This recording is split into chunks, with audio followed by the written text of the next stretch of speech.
Et bien maintenant, Nathalie. Voilà. Alors, nous voici réunis là pour la troisième table ronde sur le thème « Acteurs de démocratie dans le monde ». Alors, c'est vrai que notre monde est face à des enjeux majeurs, l'accès à une information juste, l'éducation, la transformation écologique. Alors, comment la démocratie contribue à relever ces défis et comment nous, citoyens, tout en restant en France, nous pouvons contribuer à faire grandir la démocratie ici et dans le monde. Alors nous allons tenter de répondre à cette question. Et pour ceci, nous avons invité donc Louis Faure. Donc Louis, vous formez et accompagnez des dirigeants, des entrepreneurs et porteurs de projets au sein du cabinet EOTECUM. Et Charlotte, vous êtes directrice des partenariats internationaux du CCFD Terre Solidaire. Alors nous avons aussi invité Renaud Bonnel, qui n'est pas encore arrivé pour le moment. On espère qu'il va arriver parce qu'il habite Angers et qui est... Bah ouais.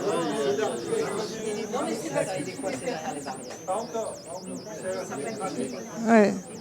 Bon, Renaud est secrétaire général de la Fresque du Climat et président et co-créateur de la Fresque de la Construction. Alors, la table ronde s'organise autour de 2 questions. Chaque intervenant va répondre à une première question, puis à une deuxième question, et il y aura un échange avec la salle à la fin. Alors, la première question, comment, à partir de votre expérience, êtes-vous acteur de démocratie en France et dans le monde? Donc, on va d'abord poser cette question à Louis. Donc, je représente un petit peu Louis.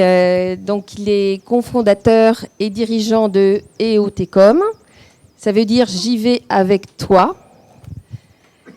Louis forme des dirigeants qui veulent développer leur leadership et en utilisant le levier du compagnonnage. Donc, Louis va nous expliquer un petit peu ce terme. Louis a également eu une expérience internationale de 6 ans aux Philippines qui l'a beaucoup marqué et qui a orienté ensuite son parcours professionnel. Donc Louis, comment es-tu acteur de démocratie ?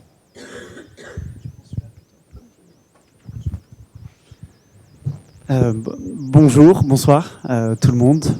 Ravi d'être là. Donc Louis, j'ai 31 ans. J'ai un job peut-être un peu particulier quand on voit mon âge, de dire accompagner les dirigeants sur les questions de leadership. Donc je vais m'expliquer un peu plus ce que ça veut dire et d'où ça vient. Et pour vous remettre un petit peu dans le contexte, donc moi dans le panel qu'on a ce soir, je vais plutôt représenter l'aspect aussi entreprise. Ça veut dire quoi démocratie en entreprise? Comment on peut y contribuer? Parce que c'est plus mon expérience et mon intérêt. J'ai fait donc une école de commerce, HEC. J'ai eu, je pense, la chance d'être interpellé par des amis qui me disaient « Louis, je ne te vois pas foncer tout de suite dans les voies royales qu'on te dit, pars à l'étranger ». Donc ça a été déjà, je pense, un début de compagnonnage, ce mot dont je parle, que j'aime beaucoup, c'est de se laisser interpeller. Et je suis donc parti aux Philippines pour essayer de comprendre comment des Philippins, profondément concernés par les enjeux de leur pays, on parle bien de ça, c'est-à-dire une pauvreté quand même de 20% de la population qui ne peut pas se nourrir à sa faim, c'est quand même pas rien sur un pays de 100 millions d'habitants, et des enjeux écologiques très forts. Et donc des Philippins concernés, qui venaient plutôt aussi de l'élite de leur pays, qui ont fait des grandes études aux Philippines, parfois aux États-Unis, etc., qui se disaient, est-ce qu'on ne pourrait pas créer une économie qui vraiment embarque les plus pauvres, véritablement, pas en leur donnant des petits jobs de gardiens de boutique, mais vraiment comme producteurs qui sont dignes dans leur métier. Et donc c'était un projet absolument passionnant de fermiers, et j'ai avec eux élevé des poulets pendant plusieurs années. Donc avec des fermiers, on allait vendre dans des restaurants un peu haut de gamme à Manille et essayer de trouver un modèle qui rende les fermiers plus dignes aussi, mais qui tiennent aussi économiquement parlant. Ce qui m'a amené au sujet du leadership, c'est parce que je voyais des personnes, ces entrepreneurs sociaux, très concernés par les enjeux de leur pays, justement, essayer de lutter contre les inégalités, essayer de faire une économie plus respectueuse du vivant. Mais ils avaient des défis personnels à surmonter assez énormes. Il faut imaginer, on vient d'une famille potentiellement assez aisée qui a financé nos études. On a donc des compétences de monter des entreprises, de pouvoir vraiment apporter des choses quand on fait une collaboration avec un plus pauvre. Seulement, on peut être aussi critiqué par notre entourage. Pourquoi tu ne bosses pas pour une grande entreprise? Pourquoi tu viens bosser avec les plus pauvres et à ne rien gagner pendant plusieurs années? Par exemple, il y avait ce type de défi. Et puis, des personnes aussi qui développent leur entreprise, ça se développe petit à petit. Puis, on oublie un petit peu pourquoi on faisait ça au départ. On oublie qu'on faisait ça pour les plus pauvres, pour aussi leur permettre d'avoir un travail plus digne. Et on a une entreprise qui, potentiellement, est plutôt qui réussit, mais qui croit et qui oublie sa raison fondamentale. Donc, si vous voulez, cette expérience pour moi de plusieurs années aux Philippines, dans le monde de l'entrepreneuriat social, de vraiment une recherche de faire une économie plus juste, eh bien, là où ça m'a le plus intéressé, c'était de voir qu'il y avait des ressources, il y avait des personnes passionnées, mais ce qui manquait, c'était comment on tient dans la durée, dans un leadership, et là je vais définir ce mot, c'est-à-dire je prends des risques pour aller vers quelque chose de mieux, on va dire. C'est-à-dire là, par exemple, je suis un jeune entrepreneur, je veux mieux faire les choses pour permettre aux fermiers de mieux vivre de leurs terres, et donc, je monte une entreprise avec des règles du jeu qui ne sont pas forcément la concurrence, qui sont peut-être un peu plus la coopération, où je partage la gouvernance de mon entreprise avec des personnes qui n'ont peut-être pas le même niveau d'éducation. Donc je prends des défis supplémentaires parce que j'essaie de bien faire les choses. Eh bien, pour tenir dans la durée sur ce type d'engagement, c'est extrêmement difficile. Et j'ai été même, pour tirer le trait un peu plus, très proche du fondateur d'une énorme ONG qui a sorti 2 millions de personnes de la pauvreté quand même, qui avait toute une vision pour l'économie. Et il a fait partie, malheureusement, de ces fondateurs qui ont abusé de leur pouvoir, commis des agressions, etc. Ces choses-là qu'on connaît. Et donc, à un moment, j'ai eu un petit peu une claque de me dire, mais bon, alors, il y a des super idées, il y a des super ressources, il y a des super personnes, mais il y a un problème au niveau de ce que moi j'appelle ce leadership. Il y a un problème au niveau de ce pouvoir, en fait. On essaie de faire les choses bien, mais on oublie pourquoi on essaie de les faire. On se finit par se servir soi plutôt que servir le bien de l'autre. Alors, comment on tient dans la durée? Et c'est là qu'est venue l'expérience du compagnonnage et l'intuition du compagnonnage avec celui qui est devenu mon associé, Hubert de Boredon, qui est dirigeant d'une grosse entreprise. Il est confronté à ça, il essaie de bien faire les choses, mais lui-même reconnaît qu'il a des défis à rester cohérent dans la durée. Aujourd'hui, bien faire les choses, peut-être, c'est essayer de monter une entreprise dans les films photovoltaïques, ça a été son cas. Et en fait, il réalise que ça ne marche pas, mais il force jusqu'à épuiser ses équipes. Au bout d'un moment, le leadership, ça a été d'accepter de lâcher son projet, alors que pourtant il avait du sens, parce qu'il était en train d'écraser ses équipes. Donc, on voit que si on essaie d'être cohérent et de continuer à faire le bien, on doit se réajuster en permanence, et on a besoin du coup de se laisser interpeller par les autres. Rester dans une confrontation saine. Et là, on parle de démocratie. Pour garder un usage du pouvoir ajusté, j'ai besoin de rester dans une confrontation saine avec l'autre. Et c'est pour ça qu'on forme à ce type de leadership par l'expérience, ce qu'on appelle du compagnonnage. C'est comment je tisse une relation avec une personne privilégiée, enfin une relation privilégiée avec une personne, qui n'est pas un collaborateur direct, qui n'est pas un membre de ma famille non plus, qui n'est pas mon conjoint, ma conjointe, qui fait déjà un petit peu ce rôle naturellement, mais quelqu'un à qui j'autorise, viens m'interpeller, quand je ne suis plus fidèle à ce que je porte. Et moi, je ferai de même pour toi. Ça marche parce que c'est réciproque. Autrement, l'autre a peut-être trop de pouvoir. Mais si c'est réciproque, c'est-à-dire, soyons gardiens l'un de l'autre de notre cohérence à l'un et à l'autre, de notre fidélité. On a réalisé que c'était peut-être le meilleur garde-fou. Je me suis arrêté un moment pour vraiment chercher ce sujet, et c'est le meilleur garde-fou que j'ai trouvé, en plus évidemment d'une bonne gouvernance, etc. Mais d'avoir ce type de gardien de nous-mêmes, qui nous rappelle pourquoi on fait ce qu'on fait, et qui nous interpelle quand on est un peu plus en train de se servir nous-mêmes que la cause. Et donc, pourquoi j'amène ici dans le sujet de la démocratie? Eh bien, c'est parce que dans la démocratie, il y a pouvoir partagé, pouvoir du peuple. Eh bien, ce pouvoir partagé, même dans une organisation pyramidale, je travaille beaucoup avec des entreprises où il y a quand même un dirigeant, eh bien, ça veut dire que les personnes qui ont le pouvoir, parce que l'organisation leur a donné le pouvoir, le dirigeant, son équipe, doit avoir un usage raisonné du pouvoir et donc être capable de tisser des relations de compagnonnage, même avec ceux qui sont leurs opposants, le syndicaliste qui m'embête tout le temps, etc. Comment je rentre dans une relation où je me laisse interpeller par lui, mais j'ose aussi l'interpeller pour que lui aussi ait une posture ajustée dans son rôle de syndicaliste. Voilà, donc je ne sais pas si on développe plus, on est déjà à la fin de nos 8 minutes. Mais en tout cas, c'est ce levier sur lequel je travaille et je suis heureux de vous partager aujourd'hui pour rentrer dans un leadership qui apprend à rester dans cette confrontation féconde pour un usage du pouvoir qui reste au service du bien. Voilà.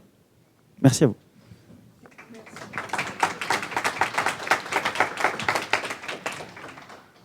Donc, merci Louis. Donc, moi je relève Louis.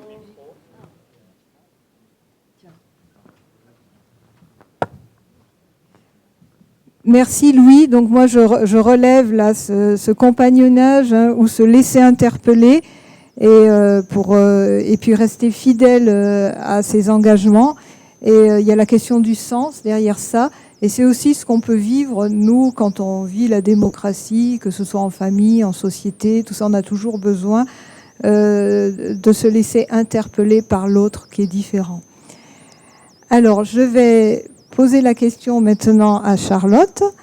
Charlotte, vous êtes, alors en plus d'être directrice des partenariats internationaux CCFD Terre Solidaire, cela fait 20 ans que vous êtes engagée dans la solidarité internationale. Donc, vos premières expériences se sont nourries de missions de terrain en France, mais aussi au Pérou, au Costa Rica, aux Philippines. En France, vous avez travaillé dans plusieurs associations et ONG de solidarité et vous avez pu travailler autour des questions sur la protection de l'enfance, l'éducation, sur des actions de justice sociale et d'accès aux droits. Alors donc, Charlotte, dans votre champ d'action, comment au CCFD, vous pouvez être acteur, actrice de démocratie en France et dans le monde?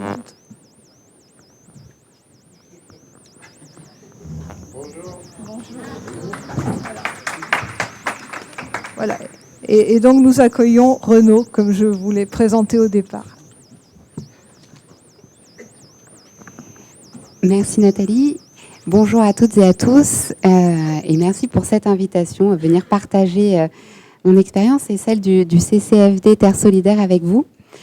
Alors tout d'abord, pour m'introduire sur cet engagement, Louis parlait de l'engagement au sein du secteur privé. Comme vous l'aurez compris, mon engagement est plutôt au sein de la société civile. Je suis franco-chilienne, j'ai grandi en Amérique latine, confrontée aux inégalités, ce qui m'a nourri, je pense, très jeune et m'a donné envie d'agir pour plus de justice sociale, de transformation sociale. Et à travers des expériences d'abord vraiment de terrain auprès des populations les plus vulnérables, aussi bien en Amérique latine qu'en Asie, mais aussi en France, au sein du SAMU social de Paris. J'ai pu nourrir cette envie d'agir et comprendre aussi ce qui permettait de réintégrer et de permettre aussi des transformations individuelles pour les personnes que je pouvais rencontrer. Et donc après plusieurs expériences, c'est aussi ces valeurs-là qui m'ont tournée vers le CCFD Terre Solidaire et donné envie de m'engager. Le CCFD Terre Solidaire, comme vous le savez, les liens sont très forts avec l'ACI, donc je vous referai une présentation assez brève.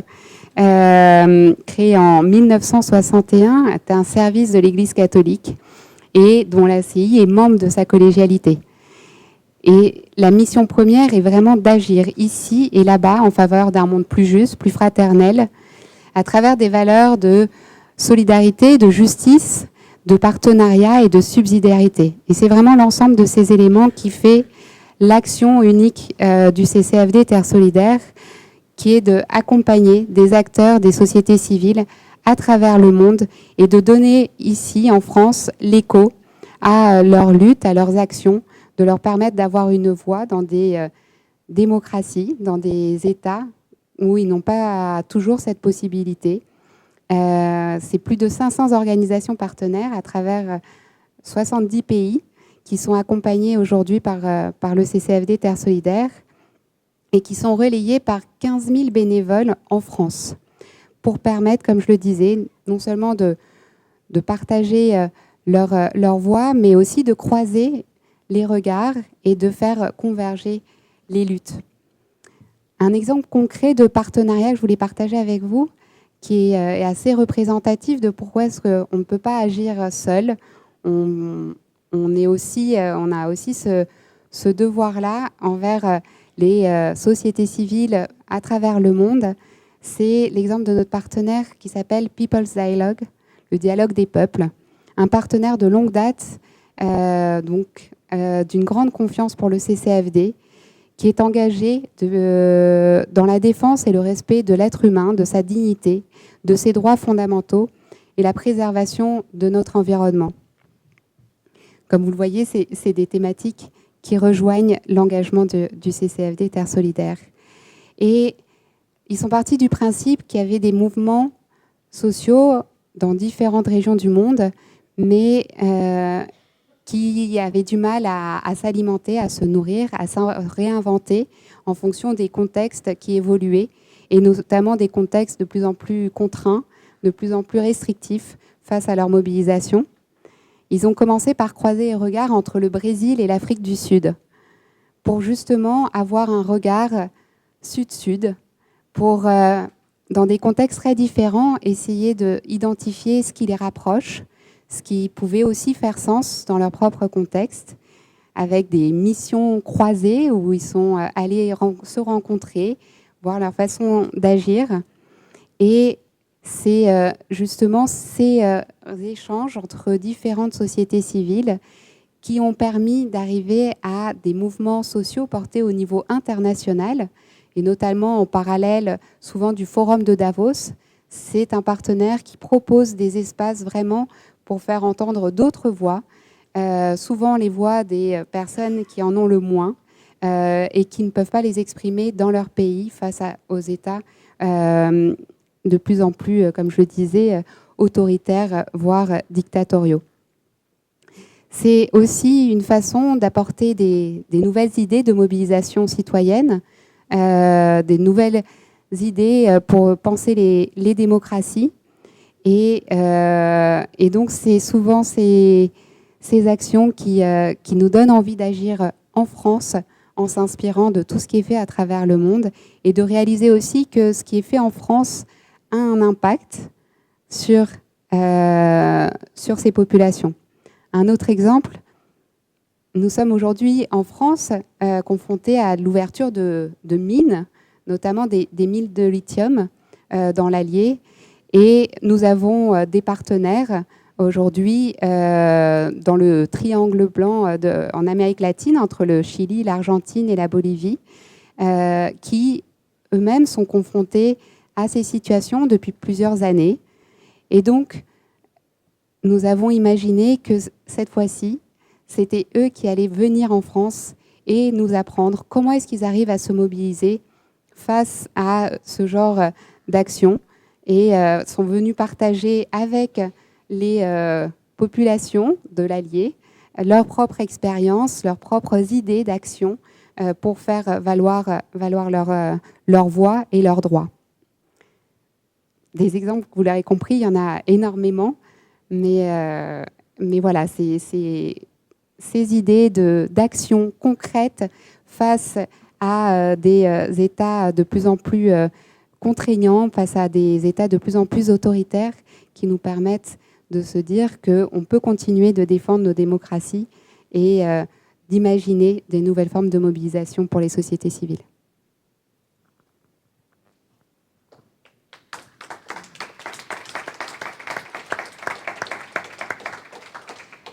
Merci Charlotte de nous avoir fait partager vos engagements. Moi, j'ai compris que c'était d'abord à deux niveaux. D'abord, vous aviez eu une origine personnelle qui vous a lancé sur la voie de cette défense des droits démocratiques, de cette volonté d'agir. Et deuxièmement, ensuite, par votre parcours professionnel, vous travaillez avec le CCFD, avec des partenaires. et pour essayer de faire entendre leur voix. Voilà, et je retiens cet exemple qui montre les regards entre la France et le regard croisé avec les pays. En particulier, vous parliez des mines de lithium, le partenariat qui peut s'engager entre l'Allier et les pays d'Amérique du Sud. Nous allons poser maintenant la même question peut-être à Renaud. Alors donc, Renaud, vous êtes secrétaire général de la Fresque du Climat et président et aussi co-créateur de la Fresque de la Construction. Et à ce titre, vous participez régulièrement aux COP, les conférences des parties. Voilà, parce que par ce biais-là, vous pouvez promouvoir les ateliers de la fresque à grande échelle et sensibiliser à grande échelle à la question de l'écologie. Vous êtes également ingénieur des travaux publics et vous dirigez Gaïbati, une entreprise qui œuvre pour accélérer la transition écologique dans le secteur de l'immobilier et du bâtiment. Voilà. Puis vous collaborez également avec des aménageurs et des collectivités pour élaborer des stratégies d'aménagement territorial bas carbone. Alors Renaud, comment à travers la fresque du climat et la fresque de la construction êtes-vous acteur de démocratie en France et dans le monde? Et peut-être dans un premier temps, vous pourrez peut-être repréciser ce que sont ces fresques. Bonjour, merci de m'accueillir au sein de votre table ronde et infiniment désolé pour ce retard. Je crois que je suis le plus près d'entre vous tous et je suis le plus en retard. Parce que je suis angevin pour le coup. Alors, la fresque du climat et la fresque de la construction. La fresque sont des ateliers pédagogiques qui permettent en 3 heures, alors pour la fresque du climat notamment, en 3 heures d'atelier, de toucher du doigt ce que vous raconte 6000 pages de rapport du GIEC. Donc pour tous ceux qui n'auraient pas la grande ambition de lire l'intégralité des rapports du GIEC, ça permet de se faire à peu près une idée un peu plus précise de ce que nous racontent les scientifiques depuis à peu près une 50aine d'années, enfin peut-être un peu moins, allez, une 30aine d'années, sur les enjeux climatiques. Pour rappel, le GIEC, c'est une institution onusienne, donc ça dépend de l'intégralité des pays du monde. Chaque pays désignant 1 à 2 scientifiques qui, bénévolement pendant 4 à 5 ans, vont faire un résumé de l'ensemble des savoirs scientifiques mondiaux. Le principe, c'est qu'ils font des résumés des publications scientifiques. Une publication scientifique étant une publication qui est faite dans des ouvrages soumis à comité de lecture. Donc le principe, c'est qu'on fait une découverte, n'importe quel scientifique fait une découverte, il le publie, elle peut être amendée, corrigée par ses pairs, ce qui permet d'avoir une base et un consensus solide, puisque le sujet du changement climatique est maintenant le consensus le plus solide que l'humanité ait jamais connu, sur le fait que malheureusement, nous sommes à 100% responsables du changement climatique actuel. Et c'est pas forcément très drôle, mais il va falloir qu'on fasse avec ce fait-là. Donc moi je m'occupe effectivement, je suis secrétaire général de la fresque du climat. Donc la fresque du climat, c'est un jeu de cartes, ni plus ni moins, c'est un serious game qu'on déploie dans des ateliers citoyens, mais aussi dans les entreprises, à travers toute la France et maintenant à travers le monde, puisque le jeu est traduit dans plus de 40 langues et déployé dans aujourd'hui quasiment une centaine de pays. Alors pas à la même échelle qu'à la France, mais voilà, notre ambition, c'est bien de le déployer aussi largement que ce qui s'est passé en France. Aujourd'hui, c'est à peu près 1 700 000 participants en France, 70 000 animateurs et 300 000 participants dans le monde. Et effectivement, avec le but de répandre le plus vite et le plus largement possible ce savoir scientifique. C'est pour ça que le modèle est assez ouvert. C'est un jeu qu'on appelle en Creative Commons, c'est-à-dire que quand vous avez fait une fois l'atelier, vous pouvez devenir animateur vous-même en faisant une petite formation et vous-même devenir un de ces ambassadeurs. La fresque de la construction étant basée sur le même principe, on s'est inspiré de la fresque du climat pour faire le même modèle. Moi, j'étais dirigeant d'entreprise d'une PME locale qui faisait du gros œuvre et de la restauration de monuments historiques. Donc, voilà. Et j'ai fait ça pendant 15 ans avant de changer de métier et de me dire que j'avais envie de me consacrer aux enjeux écologiques et donc de monter cette structure Gaïabati pour faire de la promotion. Donc la fresque de la construction, c'est zoomer sur les impacts de l'immobilier de la construction à notre échelle. Voilà. Ni plus ni moins, c'est moins développé, mais c'est le même principe. Comment on peut être acteur de la démocratie ? D'abord, via la promotion et la sensibilisation. le principe, c'est vraiment qu'en facilitant ces ateliers, c'est vraiment l'éducation est pour moi un pilier fondamental de notre et de nos démocraties. Donc c'est vraiment quelque chose qui est important sur nos enjeux. Et ce qui est très intéressant, c'est que quand on a fait les tables rondes, enfin les travaux de préparation il y a à peu près un mois et demi, je me sentais vraiment sec sur ce sujet de lien entre démocratie et atelier. Et c'est bizarre, ce dernier mois m'a permis de réfléchir énormément sur le sujet. Enfin, je ne sais pas pour vous, mais moi, ça m'a quand même pas mal travaillé. Et notamment, parce que ça a aussi travaillé toutes nos communautés d'animateurs. On a eu affaire à gérer des cas de conscience de part et d'autre. Donc voilà, c'est vraiment un encouragement, ces ateliers, à la participation citoyenne. Comment on refait société ensemble? Comment on réfléchit des projets communs avec une large discussion et un large débat. Débattre, c'est l'origine du mot, il est du XIIIe, c'est comment on va d'abord échanger pour éviter de se battre. C'est vraiment ça l'origine du mot. Donc ça n'a rien à voir avec ce qu'on peut voir aujourd'hui dans les débats télévisés où on essaye de s'invectiver avec des arguments péremptoires qui n'appellent pas de réponse. Le but, c'est d'élaborer sa pensée. Pendant le débat, on doit élaborer sa pensée. Donc on pose à travers un jeu de cartes un savoir scientifique et ensemble, les acteurs vont pouvoir échanger pour dire comment, avec ce fait-là, on va effectivement essayer de travailler pour ensemble sur les deux grands sujets du changement climatique et du sujet environnemental, à savoir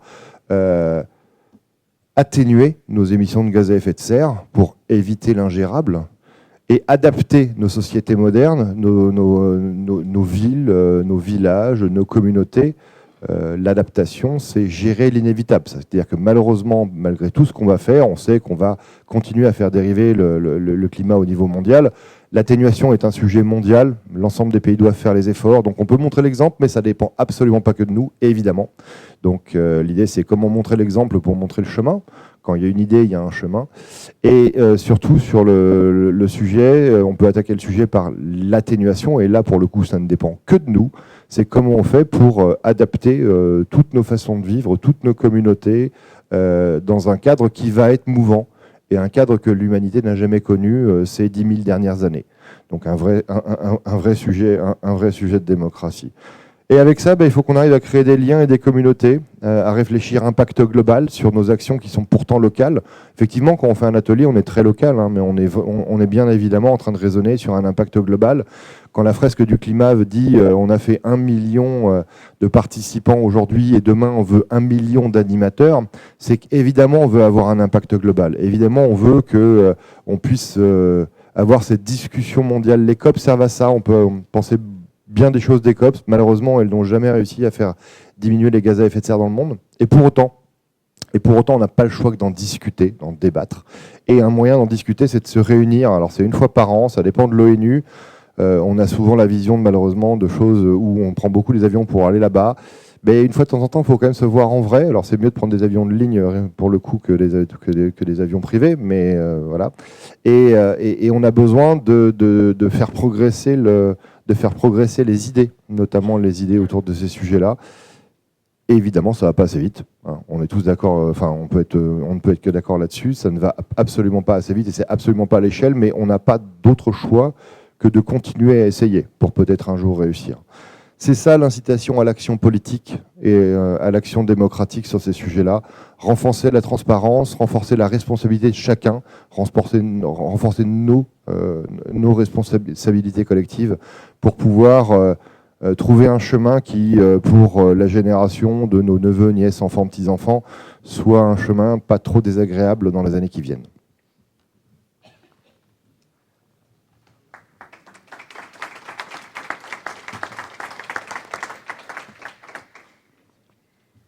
Merci Renaud pour votre intervention musclée. C'est pas toujours très facile à entendre ce qu'il va falloir faire.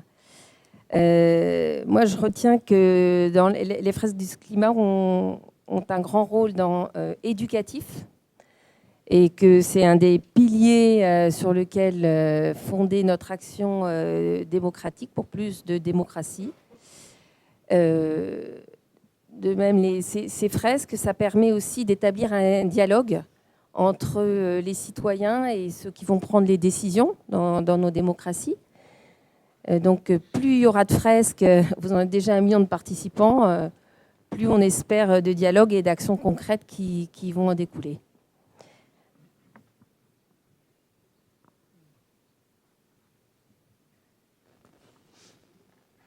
Alors, donc maintenant, on va aborder la question numéro 2. Donc, je vais me tourner vers Louis. Et Louis, donc, dans votre champ d'action, que voyez-vous comme enjeux primordiaux pour l'avenir de la démocratie dans le monde ?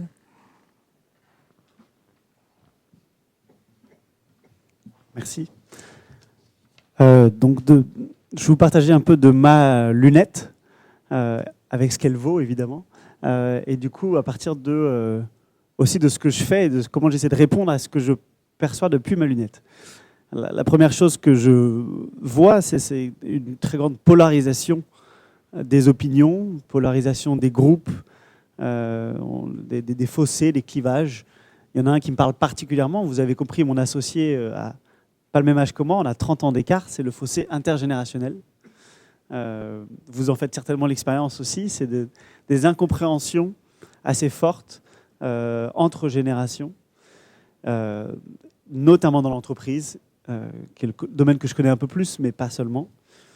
Mais on peut aussi parler d'autres types de fossés, campagne, ville, ça existe depuis longtemps, mais là on le voit particulièrement.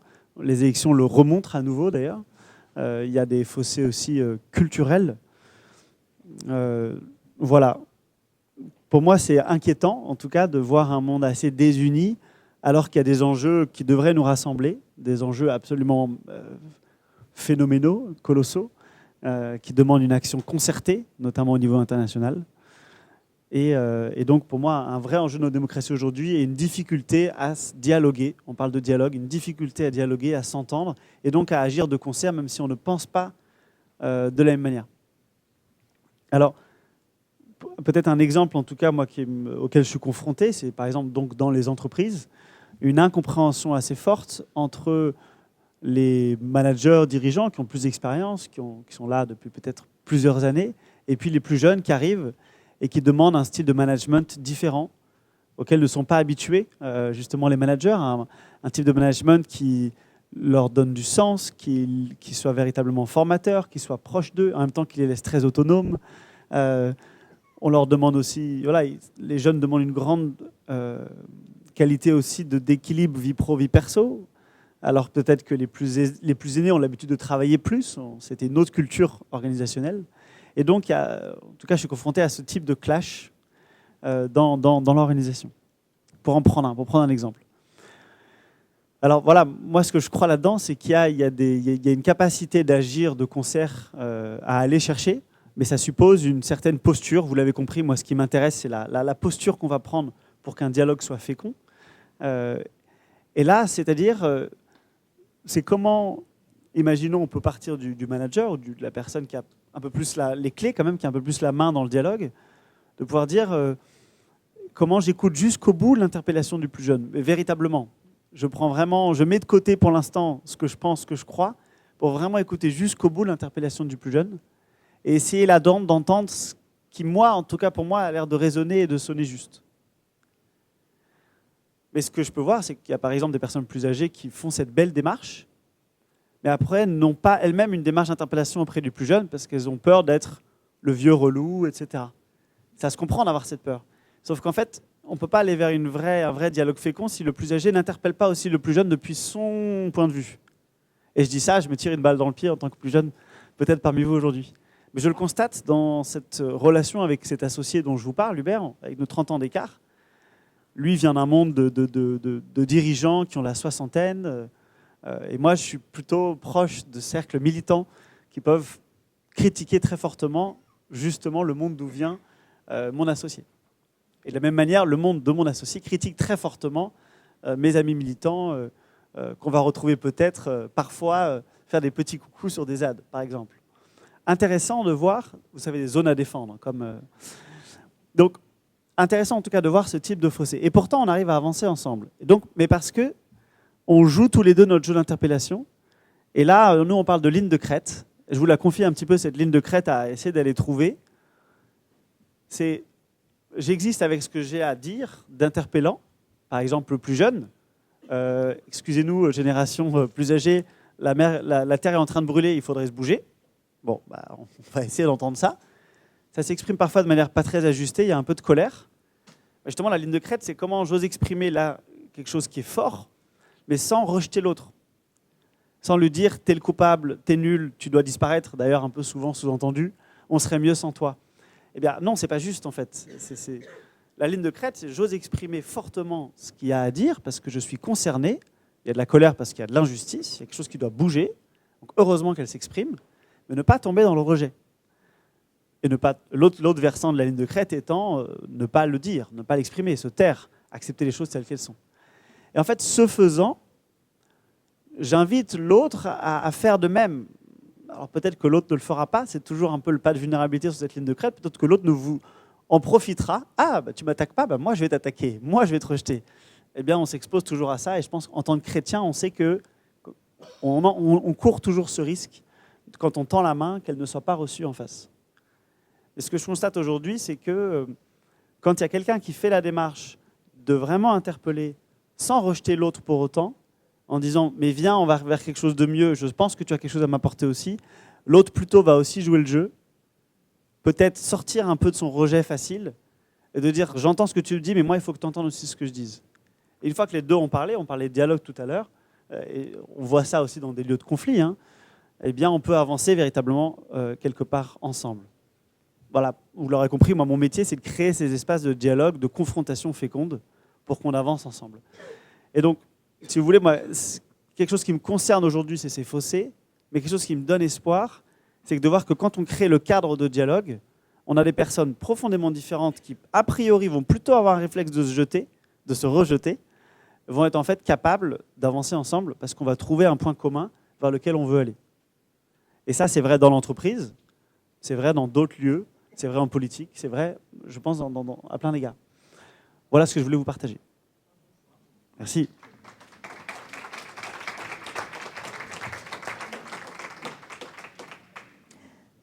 Merci Louis. Donc moi, je rebondis sur créer des espaces de dialogue. C'est quelque chose qu'on relève souvent en ACI.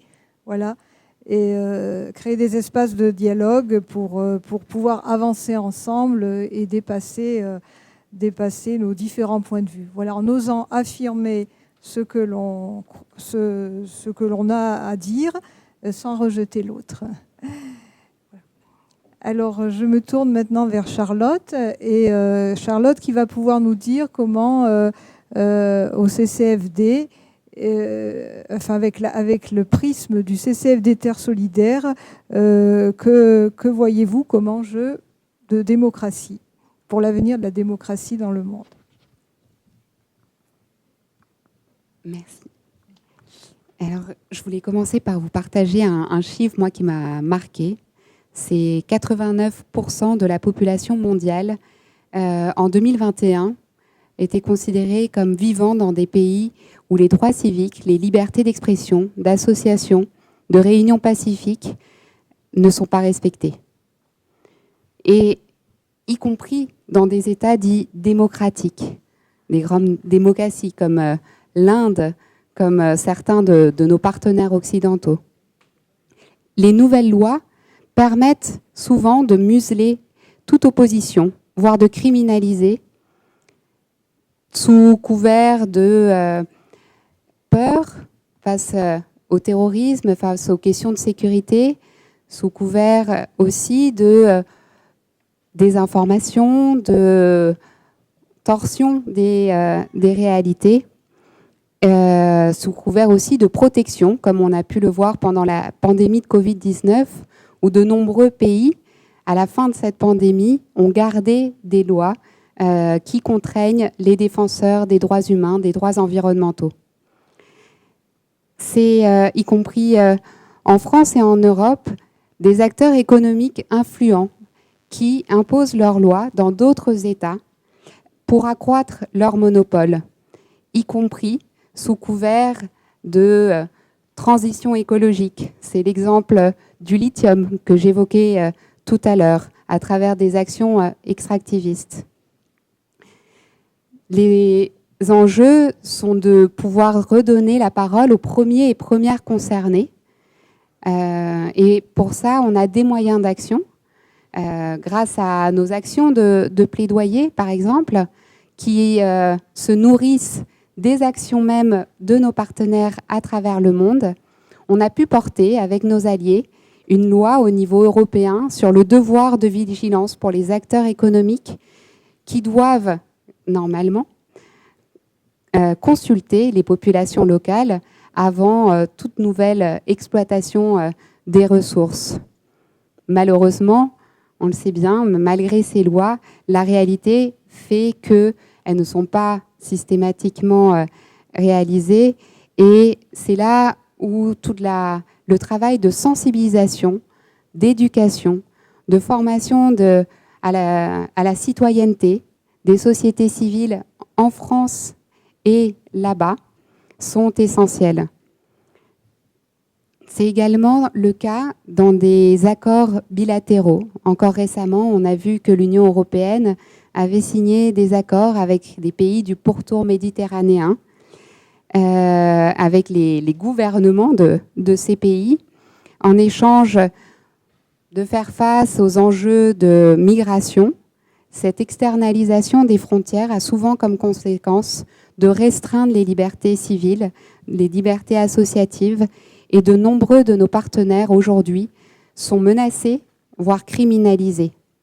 C'est pour ça que je disais, comme tout à l'heure, qu'il est essentiel que l'action qu'on peut mener avec des sociétés civiles et des partenaires à travers le monde puisse être relayée en France, en Europe, à travers des actions de mobilisation citoyenne et aussi des actions de plaidoyer pour nous-mêmes pouvoir questionner nos propres politiques publiques et les faire rendre compte de ces actions de régulation des acteurs économiques, criminalisantes envers les sociétés civiles. Et voilà quelques exemples sur lesquels on bâtit les alliances à travers le monde, on fait société, on fait aussi nourrir cette citoyenneté mondiale et on renforce les démocraties qui en dépendent. Merci Charlotte.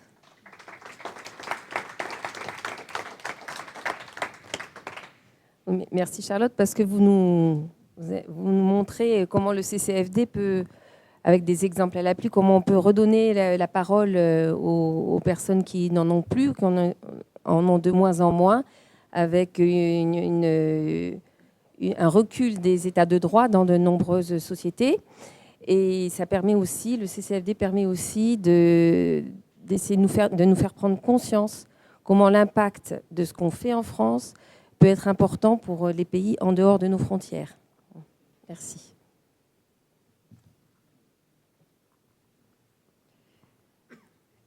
Et pour vous, Renaud, alors comment, à travers la fresque du climat, vous pouvez contribuer à la démocratie dans le monde, même si vous y avez partiellement répondu au départ?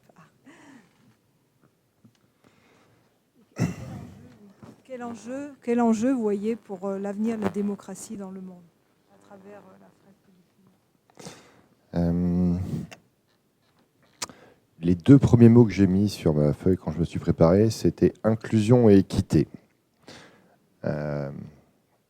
Encore une fois, si on veut que ces sujets puissent être compris, il faut effectivement être inclusif sur les enjeux de transition écologique et sortir des clivages qu'on peut avoir par ailleurs sur ces sujets-là habituellement.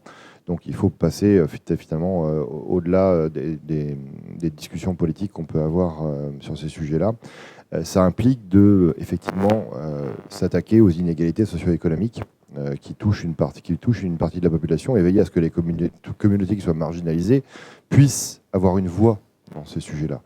On parle de planification, il faut que chacun puisse donner sa voix, y compris les communautés qu'on n'a pas l'habitude d'entendre sur ces sujets-là. Et la mise en œuvre de ces initiatives environnementales, ça permet une démocratie plus robuste. Et c'est certainement ce qu'on fait mal en ce moment, puisqu'on voit qu'on a des démocraties qui sont ici mais ailleurs. Hein. On voit que le sujet des démocraties qui s'abîment est un sujet évidemment mondial. Elles sont nées, ces démocraties, sur un terreau fertile d'un développement économique qu'on a eu depuis 1850, l'accès à des énergies abondantes qui ont permis beaucoup plus de confort dans nos sociétés modernes. Alors c'est vrai chez nous, c'est moins vrai dans d'autres pays. Et l'idée, c'est qu'on voit qu'on arrive un peu à ces limites de consommation. Parce que les énergies fossiles qui nous ont permis notamment ce confort ne sont pas infinies. On est sur une planète qui fait 13 000 km de diamètre et elle n'augmente pas avec nos capacités de consommer. Donc l'idée, c'est comment on peut refaire société dans un monde sous contrainte. La bonne nouvelle, c'est que quand l'homme est sous contrainte, alors il est capable du meilleur, mais il est aussi capable du pire. Mais on est capable quand même de se mettre ensemble et de dialoguer sur comment on fait société, comment on peut dialoguer pour surmonter l'adversité, pour surmonter les contraintes. Donc on est très très bon sous contrainte. Faut-il encore qu'on se mette autour de la table et qu'on n'oublie personne dans le tour de table? Parce que si on oublie des gens, forcément, les laisser pour compte, souvent, dans les démocraties, quand ils s'expriment dans les urnes et qu'on ne les a pas entendus, ça peut donner des choses pas très sympathiques, comme on a vécu ces dernières semaines. Et pour ça, il faut faire preuve de responsabilité et de transparence. On a des actions, les entreprises, les gouvernements doivent être transparents. Moi, j'aime beaucoup les accords Toltec, et j'en retiens souvent, c'est que ta parole soit impeccable. Donc, le sens de ce qu'on dit, la rhétorique, le sens des mots est important. Et malheureusement, je trouve que le sens des mots est bien dévoyé aujourd'hui. On a des simplifications du langage, on est moins précis du coup dans nos pensées. Et vu qu'on est moins précis dans nos pensées, on est moins précis dans les échanges qu'on peut avoir. Et on se comprend moins. Comment se comprendre? Ça reprend un peu comment faire en sorte que les gens se comprennent. Il faut effectivement être précis et transparent. Donc évidemment, ceux qui sont en responsabilité, les décideurs, c'est fondamental pour maintenir une confiance publique et garantir aussi que ces sujets-là, ces engagements environnementaux soient respectés. Pour ça, la fresque, je l'ai dit en préambule, hein, c'est un serious game qui a vocation à faire de la sensibilisation et de l'éducation. Et pour une démocratie vivante, bien évidemment, il faut que nos citoyens soient informés et conscients sur ces sujets. La fresque du climat permet ça, et c'est pour ça que mon engagement sur ce projet est fort. Avec aussi un modèle qui m'a plu quand moi je me suis engagé sur ce projet. C'était ce modèle ouvert dont je vous ai parlé.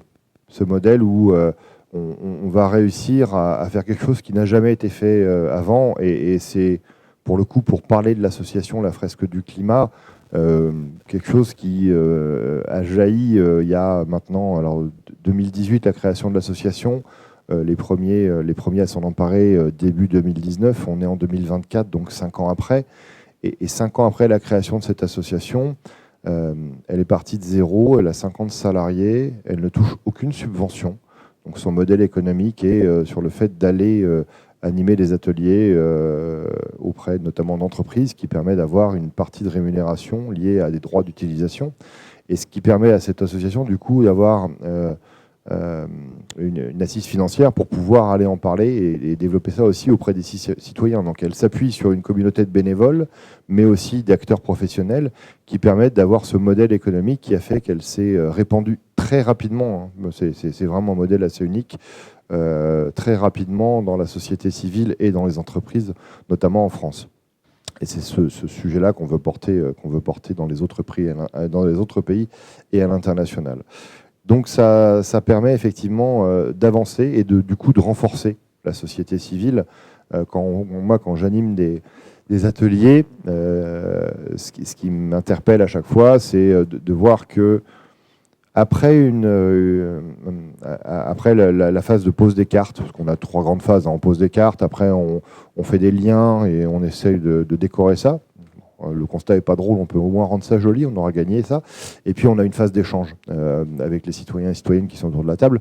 Et une fois que le constat est posé, j'ai très peu de gens qui me témoignent du fait que finalement ce constat leur est égal. Souvent les gens se sentent quand même impliqués et affectés ce que ces cartes témoignent. Et c'est vrai que ce tour d'échange à chaque fois me redonne foi en l'être humain, parce qu'on a vraiment des moments assez intenses de partage d'émotions, de partage soit d'envie, soit d'émotions un peu plus négatives des fois. Forcément, on passe par des émotions qui peuvent aller de la tristesse à la peur, ou à l'inquiétude, la peur, ou parfois même la colère. Et pour autant, quand on discute, on voit que chacun, à titre individuel, souhaite se mettre en action. Émovere, ça vient du latin, émotion, ça vient du latin émovere, mettre en mouvement. Et c'est parce qu'on éprouve ces émotions négatives quand on pose ce constat qu'on a envie de se mettre en mouvement pour aller vers de la joie. La joie, c'est la seule émotion que le cerveau cherche à reproduire constamment. L'idée est là, l'idée est de dire comment on se met en mouvement, comment ce qu'on a constaté ensemble ne nous plaît pas, et comment on se met en mouvement pour justement dépasser ce constat et à titre individuel sortir de ce triangle de l'inaction. Je ne sais pas si vous avez déjà vu cette image, de se dire finalement on a un triangle avec les citoyens en haut, les entreprises à un autre sommet du triangle, et puis l'État à un troisième sommet du triangle, et chacun peut se renvoyer la balle en se disant c'est aux autres de se mettre en mouvement. Vous pouvez faire la même chose avec les différents États, l'Europe, l'Asie ou les Amériques. Et l'idée, c'est de se dire, si chacun dit c'est à l'autre de démarrer, ou l'autre ne montre pas assez l'exemple ou ne fait pas assez d'efforts, donc pourquoi moi j'en ferai, on reste enfermé dans ce cercle vicieux. Donc l'idée, c'est après l'atelier, c'est vraiment de permettre aux participants de se dire je me mets en mouvement à mon échelle, à mon niveau, dans ma communauté, dans mon quartier, et c'est par cette mise en mouvement que va naître, on va dire, un peu d'espoir, un peu d'optimisme. L'action est une grande vertu, elle rend optimiste. Vous allez vous entourer, vous allez vous inspirer, vous allez vous entourer de gens qui ont envie aussi d'agir sur le sujet. Et c'est vraiment ça qu'on porte à travers ces ateliers. Ça n'est qu'une clé d'entrée, c'est évidemment que le démarrage du cheminement.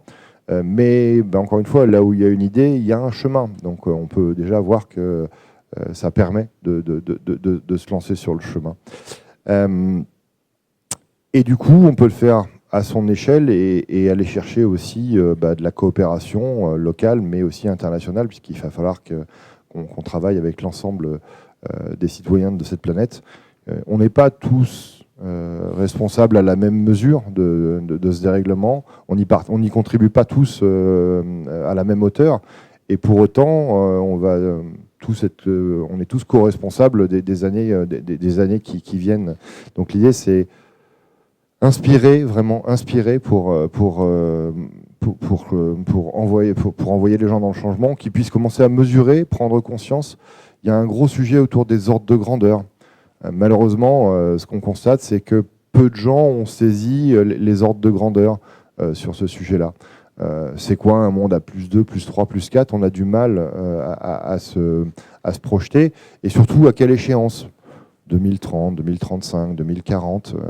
Et en fait, quand vous tracez les échéances et les ordres de grandeur, on voit bien qu'on est tous concernés, en fait. Et assez rapidement, finalement, en 2030, c'est dans 5 ans et demi. Et même cette échéance de temps va nous montrer qu'on va être impacté de plus en plus. La problématique du changement climatique, c'est qu'on s'y intéresse ou qu'on s'y intéresse pas, il va continuer d'exister. Donc mieux vaut qu'on s'y intéresse un petit peu et qu'on échange sur le sujet. On est sorti un mois de campagne électorale où le sujet de l'environnement a été complètement passé sous silence. C'était un non-sujet. Alors il y a peut-être certainement dans la société française des sujets plus importants à ce moment-là à débattre. Et pour autant ne pas en parler du tout, foncièrement, moi ça m'a posé un problème. Ça peut paraître comme un sujet lointain, et c'est peut-être certainement pour ça, et peut-être décorrélé de ce que vivent les gens au quotidien, mais c'est un vrai problème que de ne pas en parler.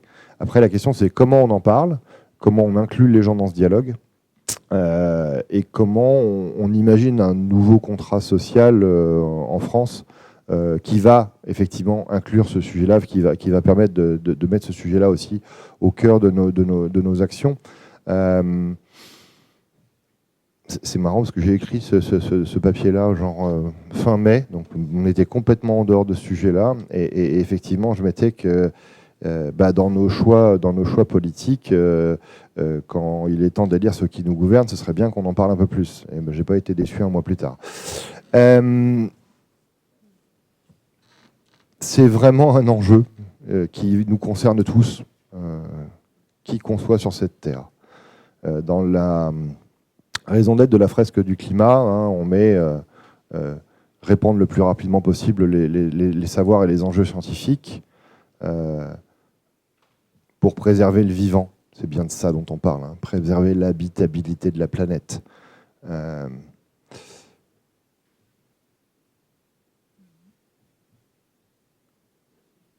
Non, j'ai pas fini. J'ai besoin d'un silence. J'ai besoin d'un silence pour construire ma pensée. Et excusez-moi, c'est un peu dur. C'est un peu dur parce que ça va pas assez vite. Évidemment que ça va pas assez vite quand on l'a compris.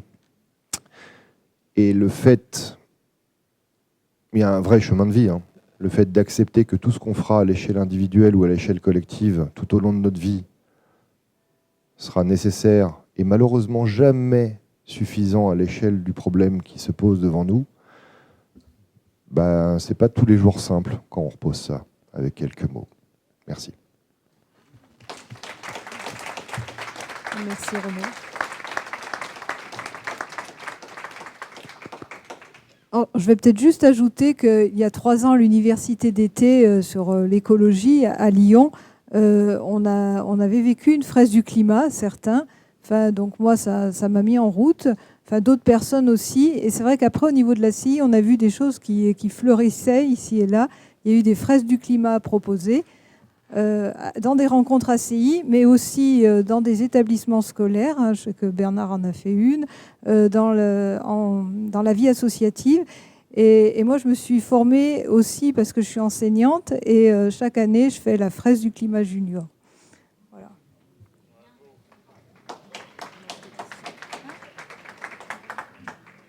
Oui. Renaud, je vous remercie d'avoir pointé ces questions climatiques et écologiques. Et on a bien compris que c'était la priorité parce que le climat et la transition écologique intervient dans tous les champs démocratiques. Merci. Donc là, cela nous laisse du temps, pas mal de temps pour un débat avec la salle ou des réactions aussi entre vous. Voilà. Donc, oui. Juste parce que, c'est pas très milieu indépendant, mais ça fait 1 heure que vous êtes assis. Juste pendant 10 secondes, vous pouvez vous étirer, vous bouger sur place pour que vous vous endormiez pas sur la dernière demi-heure. Je sais bien que vous faites pas ça, c'est pas poli et tout, mais faites-vous du bien pendant les 30 secondes et puis comme ça, vous allez pouvoir être réactivé pour les questions. Désolée. Donc c'est le temps du débat avec la salle, des questions. Donc j'invite ceux qui le souhaitent à poser des questions. Alors on va se limiter à une question par personne. Si vous en avez plusieurs, le micro repassera après. Voilà. Donc en un mot, ne soyez pas trop long. Posez une question. Oui, oui, d'accord. Alors, Nathalie, Hervé. Ouais, Nathalie. Bon, ça commence mal, j'ai 2 questions. Ah. Alors, c'est pour Louis. Déjà, c'est vrai qu'on a envie d'en savoir plus sur cette expérience. Moi, donc, j'avais 2 questions quand même. Elles sont courtes. Sur le compagnonnage, j'avais envie de demander quelle réciprocité, parce que vous avez exprimé comment ça faisait bouger votre associé et comment ça vous fait bouger vous. Et puis je voulais savoir aussi ce compagnonnage, c'est quand même une expérience un peu exceptionnelle. Et nous, dans notre atelier sur le travail, on a exprimé un peu la brutalité des décisions, souvent dans les entreprises. Et je voulais savoir quel est votre regard et de façon plus systémique, que faire pour réduire ces situations avec des décisions brutales? On prend peut-être la question d'Hervé. Moi, ça recoupe un peu la même question qui vient d'être posée. Moi, c'était par rapport toujours à Louis. Quelles sont les réactions des chefs d'entreprise quand vous leur proposez un compagnonnage?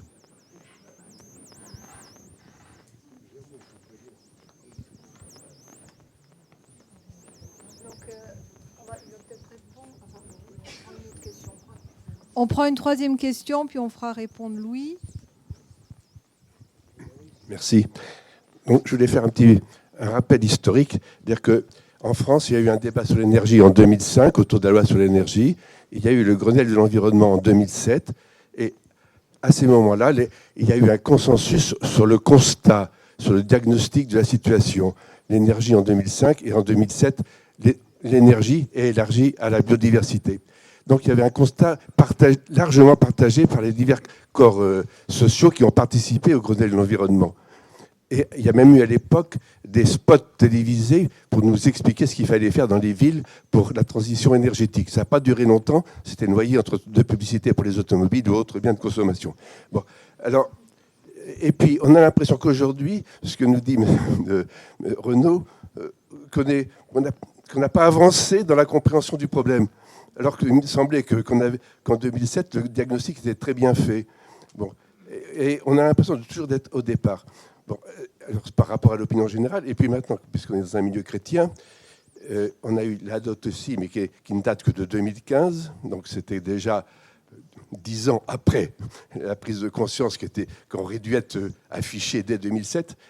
Et puis, mais par contre, il y a un texte récent qui est du mois d'octobre 2023, la dot Teum, où le pape met les points sur les i sur la crise climatique et il nous fait une leçon de choses pour nous expliquer ce que c'est que la crise climatique.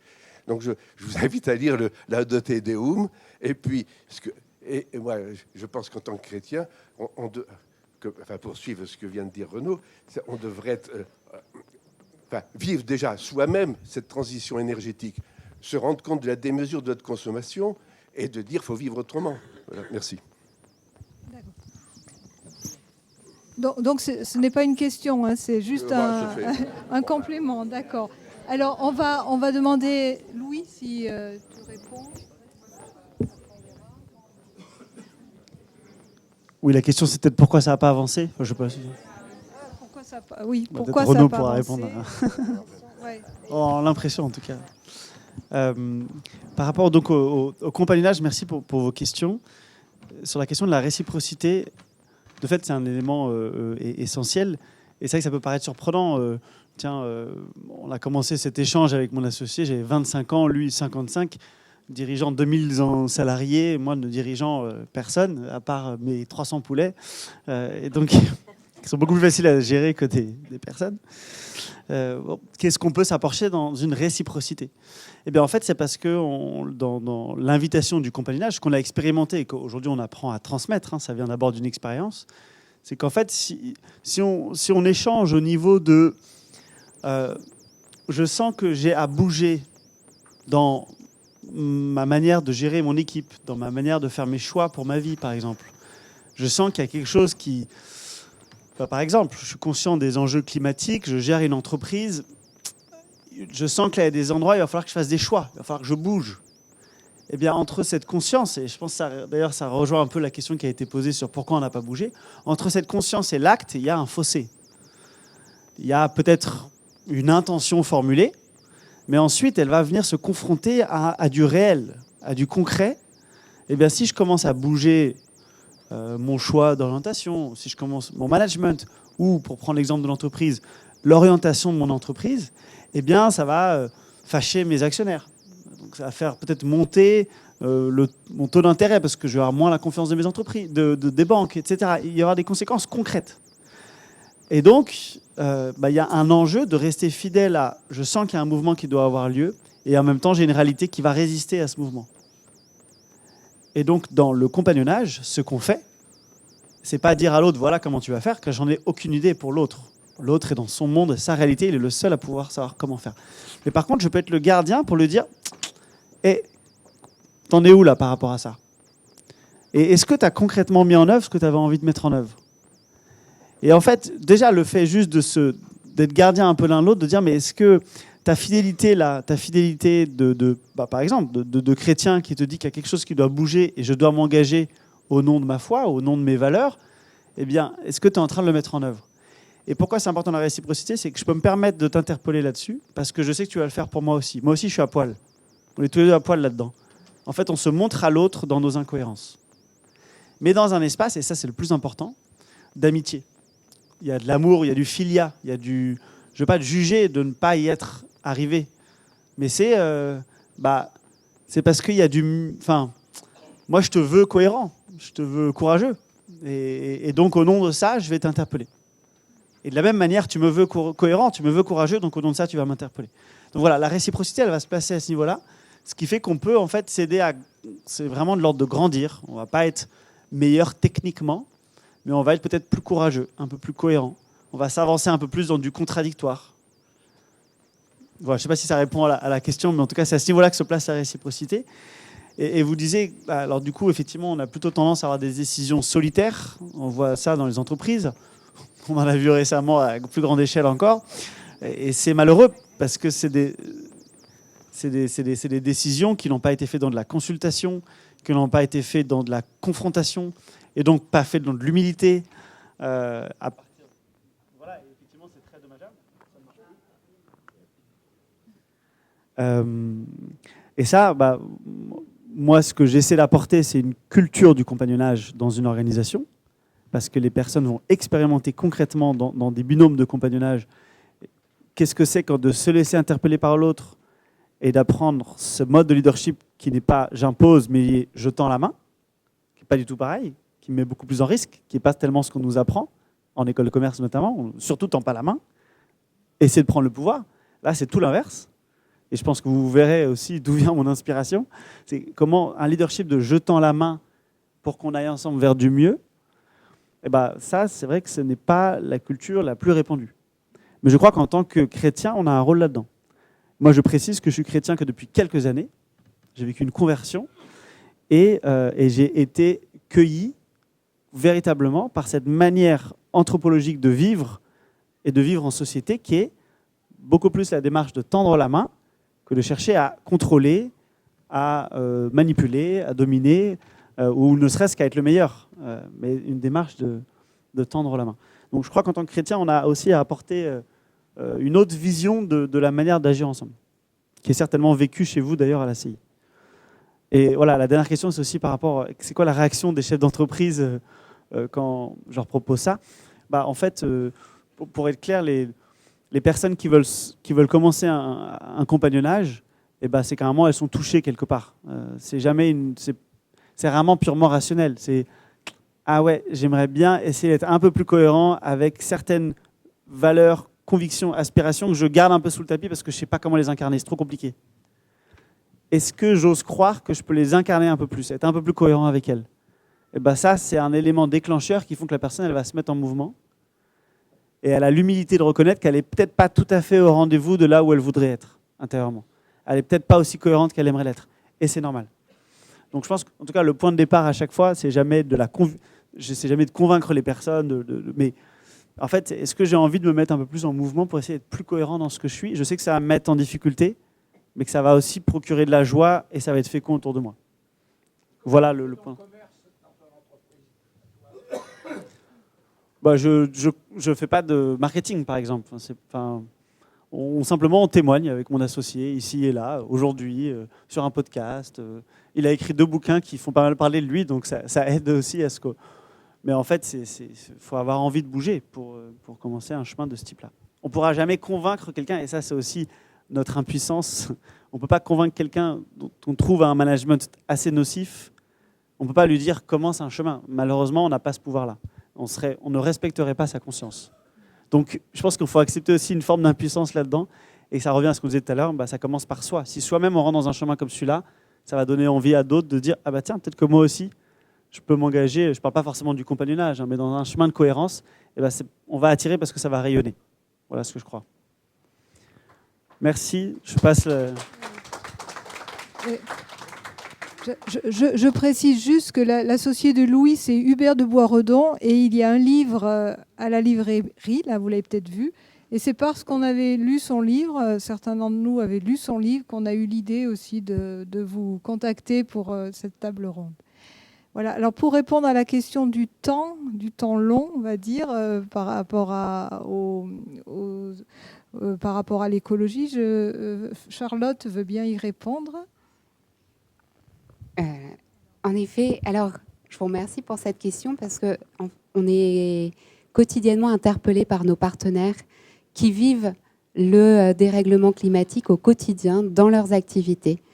Mais c'est vrai que pour rejoindre justement l'approche que prône le pape François de l'écologie intégrale, cette dimension est essentielle à prendre en compte. Un exemple que j'ai eu encore cette semaine, on a des partenaires en Afrique australe qui nous expliquaient qu'ils ne peuvent même plus prendre le temps de former, de sensibiliser les populations avec lesquelles ils travaillent à la résilience face au changement climatique du fait de l'accélération des catastrophes naturelles, des cyclones qu'ils subissent et qui ne leur permettent pas de se reconstruire suffisamment efficacement et durablement pour faire face à une nouvelle catastrophe naturelle. Et ça, dans cette analyse-là, il y a ce que je mentionnais tout à l'heure aussi, les pratiques extractivistes. Le cas concret qu'elle nous a présenté, c'est une montagne qui a été complètement exploitée pour l'hydrogène qui est envoyé par avion en Europe parce que depuis la guerre en Ukraine et le manque d'approvisionnement en gaz et en hydrogène de l'Union européenne, pour y faire face, la solution a été trouvée d'aller le chercher en Afrique australe, de l'envoyer par avion et en détruisant localement toutes ces ressources naturelles, bien évidemment sans prendre en compte les populations, les premières concernées qui habitaient là, qui n'ont pas la possibilité du coup d'avoir accès à des terres, accès à des ressources premières. Tout simplement, elles, c'est juste pour répondre à leurs besoins primaires et qui du coup doivent être déplacées et doivent faire systématiquement face aux conséquences directes du changement climatique.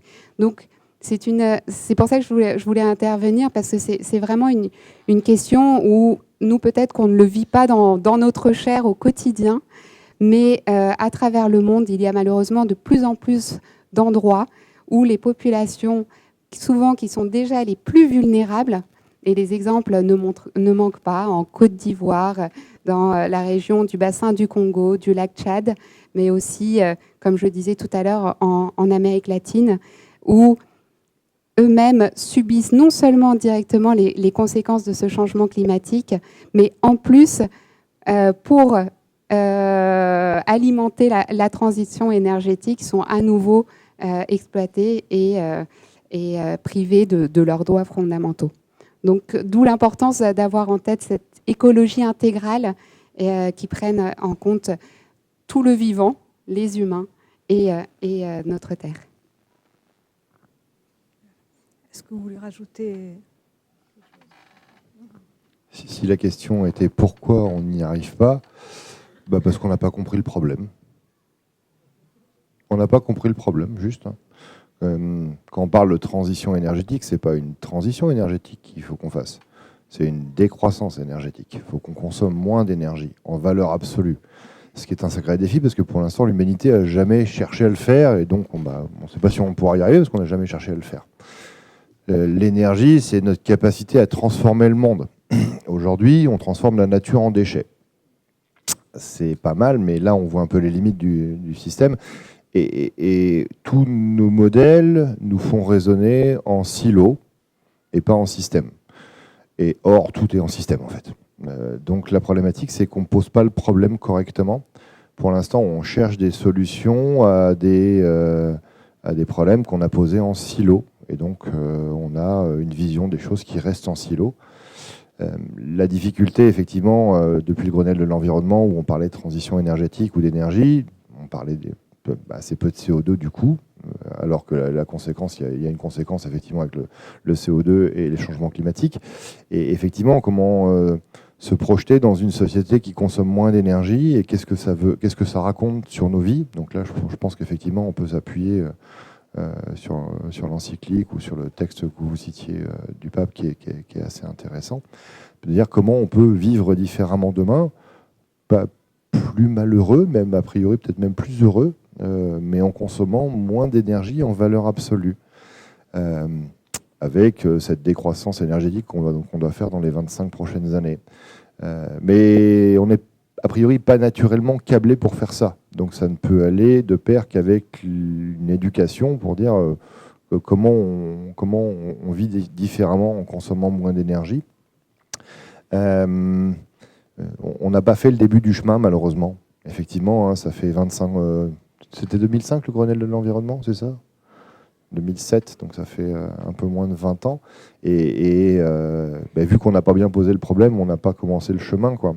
Donc, c'est pas si simple que ça, et pour autant, ce chemin, il existe. Ça, j'en suis persuadé. Comment on copartage le constat, comment on réfléchit ensemble à tracer des imaginaires positifs. La question du récit est importante. Il faut qu'on ait des récits positifs, parce que si on n'a que des récits négatifs ou des récits qui ne donnent pas envie, on ne va pas y aller.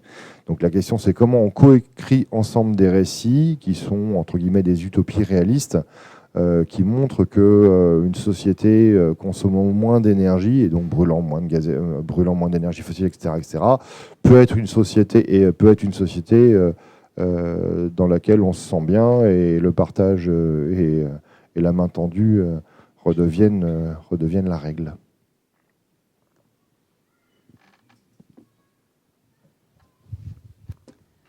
Alors, il reste 10 minutes et je vois qu'il y a des doigts levés pour d'autres questions.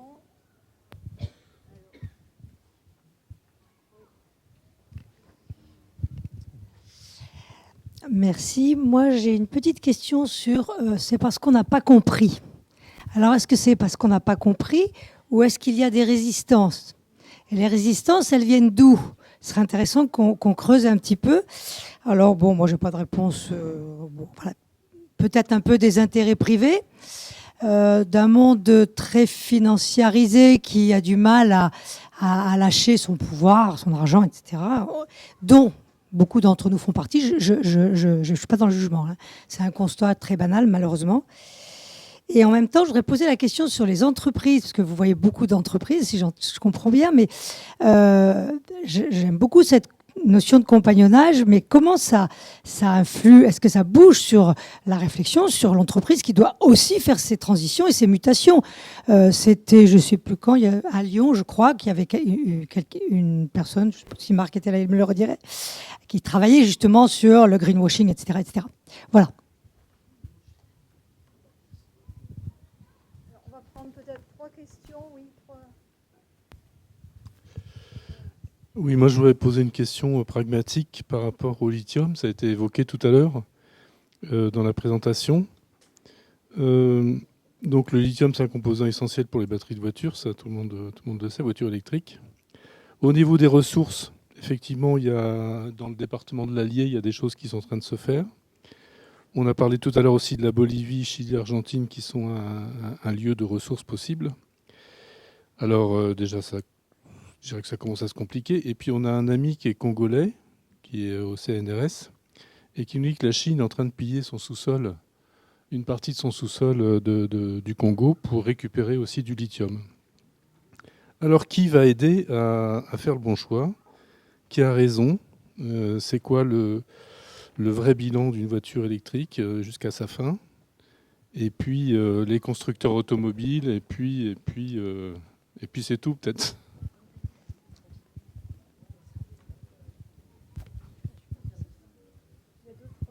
Il y en avait dans le fond des questions, oui. Pierre,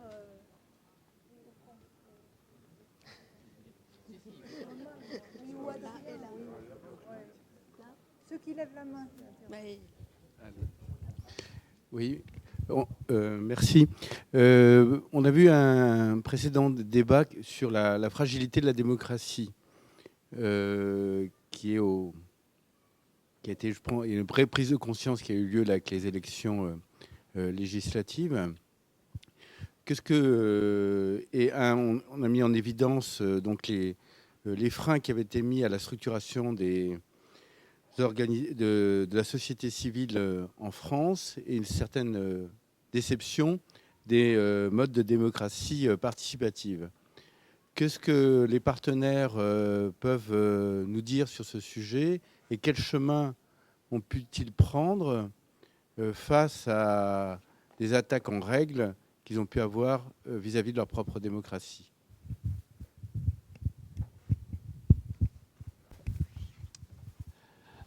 Bonsoir. Une petite question qui s'adresse plutôt à Renaud. Vous avez déploré tout à l'heure, à juste titre, l'absence de débat sur l'écologie dans la campagne des législatives. J'étais intéressé par savoir si, est-ce que, et si oui, comment vous faites le lien entre votre action actuelle, je perçois plus au niveau des individus, des entreprises, et une éventuelle action au niveau politique, un peu plus global. On va prendre la dernière question là, Luc. Attends le micro. Excuse-moi. J'entends des belles paroles et je me pose des questions très concrètes. Si j'ai bien compris, Renaud, tu as une entreprise. Charlotte, tu es salariée du CCFD. Louis, tu as monté ton cabinet. Mis à part pour Charlotte, est-ce que vous arrivez à en vivre? Ça veut dire que, est-ce que derrière, les entreprises vous sollicitent? Concrètement, c'est combien de boîtes vous aidez, ou combien de personnes? Tu parlais d'1 million de gens qui ont fait la fresque du climat tout à l'heure, mais ça, c'est du travail militant ou c'est lié à ton entreprise? Je ne comprends pas bien ce qui est de l'ordre de la militance et comment vous vivez. Parce qu'on ne peut pas vivre d'amour et de clair, ou alors est-ce que c'est dans les obligations les obligations de transition écologique des entreprises? C'est comment vous vivez concrètement, quoi. Bon, alors, on va répondre à toutes les questions. On va essayer dans le temps qui reste. Alors du coup, j'ai identifié principalement 2 questions, mais je veux bien quand même répondre à la dernière en disant que travailler aussi pour une organisation comme le CCFD, je pense que c'est aussi faire des choix de vie et un engagement dans lequel on met ses priorités. Et la priorité, c'était justement de porter la mission du CCFD, Terre Solidaire. Je voulais réagir par rapport à la question sur le lithium. Et en effet, on a ce constat-là. On a des partenaires également au Congo. Et d'ailleurs, quand on creuse les causes profondes du conflit actuellement en République démocratique du Congo, du conflit entre la RDC et le Rwanda qui explose actuellement, les causes profondes sont à qui profite finalement, qui s'accapare des ressources. Il y a les ressources en lithium, il y a les ressources en bois, où c'est quand même une forêt dont on a autant besoin que l'Amazonie, dont personne ne parle aujourd'hui, qui est en train d'être détruite à une vitesse incommensurable. Donc, d'un côté, on a des partenaires, la société civile qui est extrêmement consciente du besoin de prendre soin de notre maison commune, et en parallèle, ça fait aussi écho à un commentaire qui a été fait, des acteurs économiques extrêmement puissants qui aujourd'hui ne respectent plus aucune des règles du jeu pour des profits vraiment où 2%, 5% grand maximum de la population mondiale finalement profitent et creusent de manière jamais vue les inégalités. Et c'est souvent eux, malheureusement, qui influencent les lois qui sont mises en œuvre par les gouvernements dans ces pays. C'est donc un enjeu majeur de démocratie pour que les personnes puissent répondre à leurs besoins primaires. Encore une fois, on n'est plus du tout dans les mêmes dimensions que les enjeux que eux mettent en avant pour que les personnes ne souffrent plus de la faim aujourd'hui. Elles sont confrontées à des acteurs qui font les lois, et on a des entreprises. J'ai eu l'occasion d'échanger avec des entreprises françaises qui disent en fait, nous on essaie de respecter un certain cadre de RSE pour prendre en compte des populations, mais en fait du coup on perd les contrats vis-à-vis de la Chine ou de la Russie. Et donc c'est vrai que ça rejoint un peu ce que disait Louis au début de notre échange. Ces relations de pouvoir doivent être rééquilibrées, et les premiers et premières concernés doivent avoir une voix, être représentés, correctement représentés par rapport aux engagements qui sont pris par les personnes, les politiques qui sont censés les représenter. Et malheureusement, les États tendent à aller vers plus en plus d'autoritarisme, en plus en plus de régimes dictatoriaux, au détriment justement de ces libertés et de cette protection des droits et de la dignité de la personne humaine. Je réagis du coup aussi parce que c'est également ces expériences de nos partenaires à travers le monde qui aujourd'hui nous inspirent. Ils nous ont beaucoup interpellés ces derniers mois par rapport à la situation en France. Inquiets parce qu'ils savent aussi à quel point ça peut, eux, impacter et leur législation, mais aussi, comme je disais, les soutiens qu'ils peuvent avoir de nature financière, mais également leur soutien face justement à ces acteurs hégémoniques. Et donc, ils nous inspirent aussi, puisqu'ils font face à... comme je le disais tout à l'heure, des contextes de plus en plus contraints, de plus en plus criminalisants face aux sociétés civiles. Et heureusement, on a des beaux exemples de mobilisation citoyenne grâce à des actions non violentes, grâce à la sensibilisation, l'éducation, la formation aussi des sociétés civiles pour qu'elles prennent conscience aussi de leur pouvoir d'agir, pour leur permettre de développer ce pouvoir d'agir. Et on a des exemples qui vont aussi bien de la région des Balkans, qui a malheureusement connu ça déjà depuis pas mal de temps. Et donc, ils ont eu le temps d'expérimenter, de voir les actions qui marchaient, qui pouvaient avoir un impact. Comment aussi réinformer, redonner la valeur à la parole, qui était aussi partagée tout à l'heure, face à des gouvernements de plus en plus extrêmes, et donc retisser du lien, repartir du très local pour retisser du lien dans les communautés et sortir de ces jeux politiques et de pouvoir qui exacerbent les relations. Donc, je ne vais pas tous pouvoir vous les citer, mais heureusement, on a des très beaux exemples aussi d'assemblées constituantes, par exemple au Chili, qui ont permis de redonner une démocratie participative, de redonner du pouvoir aux populations et notamment aux populations les plus vulnérables. Et il faudra qu'on sache s'en inspirer. Merci. Alors, je vais essayer de répondre à toutes les questions en étant bref sur chaque réponse. Est-ce que j'arrive à en vivre ? Oui. Alors c'est vrai que en fait, j'ai un doux mélange entre mes activités citoyennes et militantes et mes activités professionnelles, parce que c'est la même passion, et donc je vends des ateliers fresques du climat ou fresques de la construction aux entreprises. Quand je les vends, je reverse une partie de mon chiffre d'affaires aux associations. Ça permet aux associations de vivre. Et par ailleurs, le week-end, le soir, je fais aussi des ateliers en tant que citoyen que je fais gratuitement.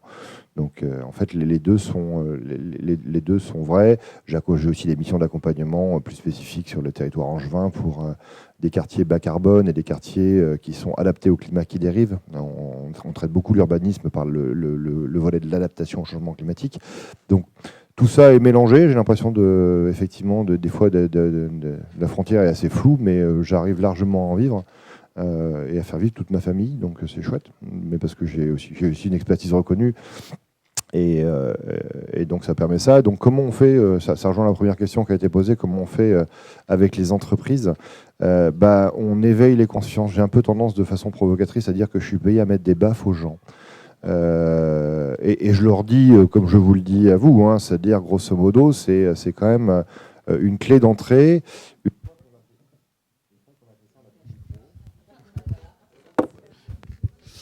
Une fois qu'on a fait ça, oui, les 18h30 passées, j'ai vu. Une fois qu'on a fait ça, on n'a fait que le début du chemin. Hein, c'est éveiller les consciences, c'est vraiment que le début du chemin. Donc, on leur indique qu'il ne serait pas complètement inopportun dans la stratégie de commencer à réfléchir avec ce sujet-là à l'horizon 5 à 10 ans et de réfléchir leur modèle avec atténuation et adaptation un peu en point de vue. Quand j'ai dit qu'on n'a pas compris tout à l'heure, c'est juste qu'en fait, on a des récits dominants. Et que ces récits dominants, on est un peu enfermé dedans avec des biais cognitifs. Et donc, comment comprendre où sont nos biais cognitifs par rapport à nos récits dominants pour en sortir, bah, c'est un bout du chemin. La difficulté du sujet du changement climatique ou des problèmes environnementaux, c'est que le sujet est tellement vaste et plus vous allez sur un domaine précis, plus vous voyez le niveau de complexité sur chaque domaine. Et donc, bien évidemment que ce n'est pas quelque chose de simple, sinon on aurait réussi à le traiter il y a bien longtemps. C'est parce que le sujet est extrêmement complexe que ça demande effectivement d'en discuter et de voir quels sont les meilleurs chemins, quelles sont les meilleures options qui s'offrent à nous. Et donc, identifier nos biais cognitifs face à ces récits dominants, d'ultra-compétition, voilà, ça demande un peu de temps et ça demande un peu de hauteur de vue. Juste pour les voitures électriques, est-ce que c'est une bonne ou une mauvaise idée ? Déjà, faut parler de mobilité avant de parler de voitures électriques sur les sujets de déplacement. C'est le premier secteur émetteur de gaz à effet de serre en France, le déplacement de la personne individuelle et la voiture individuelle en tête, évidemment, parce qu'on a, ça fait 40-50 ans qu'on pousse les modèles, effectivement. C'est le symbole de deux choses, liberté individuelle et réussite sociale. Donc, il y a aussi des choses un peu à déconstruire là-dessus qui ne sont pas simples, qui demandent d'en parler. Marche à pied, vélo quand vous pouvez, transport en commun quand vous pouvez. Comment on fait en sorte que ceux qui ne peuvent pas bénéficier de ces choses-là, parce qu'ils sont par exemple en campagne, puissent avoir de nouvelles infrastructures qu'on doit mettre en œuvre pour permettre, comment on relocalise par exemple des emplois pour que les gens n'aient pas 50 km à faire pour aller travailler tous les jours. Il y a des vrais projets de société derrière toutes ces questions-là et on touche de nouveau tous les problèmes de complexité liés à un sujet. Quand vous parlez de la voiture, vous parlez de plein d'autres sujets à la fois, en fait. La fragilité de nos démocraties, moi j'ai bien et beaucoup aimé la démocratie participative et les conventions citoyennes qu'on a fait. Je crois qu'on en a fait 2, climat et fin de vie. On n'aime pas les conclusions de ces deux conventions, mais il n'empêche qu'on a tiré des citoyens représentatifs de l'ensemble de la société française, dans les âges, dans leurs fonctions, dans ce qu'ils avaient, et on les a enfermés pendant 3-4 week-ends, on leur a donné à comprendre un sujet, et ils ont donné des conclusions. J'ai trouvé que c'était, moi, plutôt chouette ce qui sortait de ces conventions citoyennes. Après, malheureusement, on n'en fait rien. Donc, si on n'en fait rien, ça ne sert à rien. D'où la question de la constituante. Moi, c'est quelque chose... là, on va avoir un an où ça va être à peu près bloqué dans notre pays. Est-ce qu'on en profiterait pas pour essayer de refaire effectivement une constituante et de rediscuter un vrai projet de société ? Ce serait bien que nos politiques se penchent sur ce sujet-là. Ce serait quand même pas mal. L'absence de débat de l'écologie dans les débats et l'action politique, on fait évidemment des fresques à des acteurs et à des politiques. Mais encore une fois, ça demande du temps. Une fresque, ça suffit pas. J'en prends pour exemple, j'ai fait les premières fresques avec la mairie d'Angers. À l'époque, c'était Christophe Béchu, le maire d'Angers. C'était en 2021, début 2021. Et puis, il est devenu ministre entre-temps de l'écologie. Et moi, quand je l'ai recroisé, alors on a eu de la chance de se recroiser à la dernière COP à Dubaï, il m'a dit qu'il lui avait fallu à peu près 7 mois pour comprendre le problème dans son entièreté. Et il avait du coup lu, a été conseillé, 7 mois. Voilà. Donc ça vous montre que c'est pas avec une fresque qu'on comprend les problématiques systémiques du problème. Donc avoir des acteurs et des décideurs politiques bien informés, ça demande du temps. Les fresques, la fresque du climat est à partisans. Ça a été un gros débat ces derniers mois, mais on n'est bien évidemment pas politique. Quand on parle du GIEC et quand on parle du changement climatique, c'est un message, ou de la préservation du vivant, c'est un message foncièrement politique. L'encyclique du PAC est un message foncièrement politique. Donc ça demande du temps et il faut prendre ce temps. Et je vais passer le micro, je ne vais pas le monopoliser. J'ai répondu à tout, je crois que j'ai répondu à toutes les questions, je crois en plus.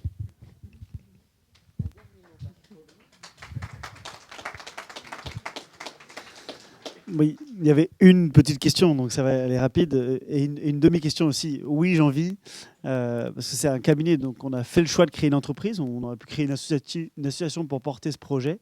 On a créé une entreprise, donc je facture du coaching et de la formation, avec des prix différents selon évidemment le public, mais en fait, on s'y retrouve. Donc je ne gagne pas grand-chose, j'ai l'avantage de pouvoir me lancer dans l'entrepreneuriat sans trop attendre, parce que je n'ai pas d'enfant aujourd'hui, mais je peux en vivre et j'en vivrai mieux à l'avenir, certainement. Donc voilà, mais ce n'est pas nouveau. De pouvoir faire quelque chose du sens et que ça tienne économiquement parlant, c'est quand même possible, heureusement. Et les entreprises bougent vraiment. Alors, on est tout petit, hein, donc aujourd'hui, je ne peux pas parler pour les entreprises. Mais en tout cas, ce que je crois, et là, nous, on insiste, c'est qu'avec le compagnonnage, notamment comme levier, vous l'auriez compris, on va chercher assez loin dans la motivation de la personne à bouger. Parce que très souvent, on bouge pour les mauvaises raisons, et c'est là qu'on va dans du greenwashing. Je veux paraître comme ça par rapport aux autres, je veux que mes collaborateurs me laissent tranquille. Ce n'est pas des motivations profondes. Mais quand on va toucher ce qui concerne vraiment la personne et qu'elle se met vraiment en mouvement, ça prend beaucoup plus de temps, c'est plus complexe. C'est pas du greenwashing. À l'extérieur, d'ailleurs, parfois, c'est pas aussi joli c'est plus contradictoire qu'on ne le pense, mais c'est plus fécond à long terme. Donc nous, c'est aussi notre enjeu, c'est d'amener la discussion et les motivations de la personne à ce niveau-là, pour sortir du greenwashing, de tous ces washing qu'on peut imaginer, et aller vers une action qui cherche vraiment à construire du mieux, mais qui est beaucoup plus complexe à discerner et qui nous emmène dans du beaucoup plus contradictoire. Donc c'est aussi moins sexy extérieurement. Voilà. Merci à vous.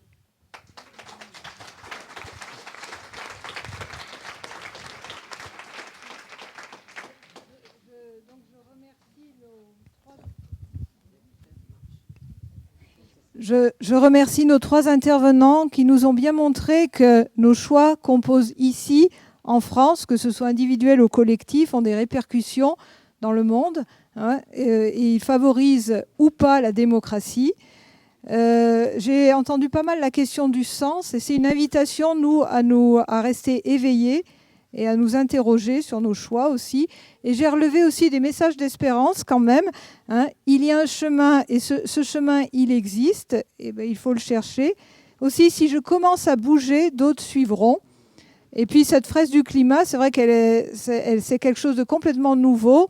Et il y a déjà beaucoup de gens qui l'ont fait, donc c'est aussi un message d'espérance. Et aussi la notion du temps, qui est un temps long pour que les choses avancent. Voilà. Merci encore à vous 3. Merci. Merci pour cette table ronde passionnante. Alors, je vais vous demander encore 30 secondes de patience.